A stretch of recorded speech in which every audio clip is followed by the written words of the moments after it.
வணக்கம் நண்பர்களே. சில சமயங்கள்ல ஜிமெயில்ல நம்ம மெயில் அனுப்பிவிட்டா, ஐயோ தவறுதலாக அனுப்பிட்டோமே அப்படின்னு கவலைப்பட்டிருக்கீங்களா? இனி கவலை விடுங்க. அதுக்காக ஜிமெயில்ல ஒரு சூப்பர் ஆப்ஷன் கொடுத்துருக்காங்க. அந்த ஆப்ஷன் தான் அன்டு சென்ட். இந்த அன்டு சென்ட் ஆப்ஷன்ல டிஃபால்ட்டா 5 செகண்ட்ஸ் வந்து பார்த்தீங்கன்னா டைமிங் வந்து இருக்கும்.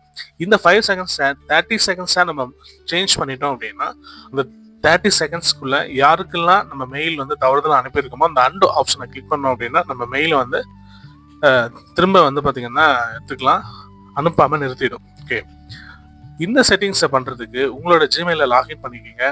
மேலே இருக்கக்கூடிய செட்டிங்ஸ் ஆப்ஷனை ஒன்ஸ் கிளிக் பண்ணுங்க. அங்கே சி ஆல் செட்டிங்ஸ் என்ற தேர்வு செய்யுங்க. இப்போ அண்டர் சென்ட் என்ற பகுதியில் நீங்கள் விரும்ப நேரத்தை தேர்ந்தெடுக்கலாம். 5 செகண்ட்ஸ், 10 செகண்ட்ஸ், 20 செகண்ட் அல்லது 30 செகண்ட்ஸ். டைமை சேஞ்ச் பண்ண பிறகு லாஸ்ட்ல கீழே சேவ் சேஞ்சஸ் ஆப்ஷனை ஒன்ஸ் கிளிக் பண்ணுங்க. இனிமே மெயில் அனுப்பிய பிறகு எந்த நேரத்தில் நீங்க அண்டு அழுத்தினா மெயில் அனுப்பப்படாமல் நிறுத்தப்படும். இதை உங்கள் நண்பர்களுடன் பகிர்ந்து கொள்ளுங்கள். நன்றி. மேலும் இப்படிப்பட்ட டெக் டிப்ஸ்க்கு எங்கள் சேனலை சப்ஸ்கிரைப் செய்யுங்கள்.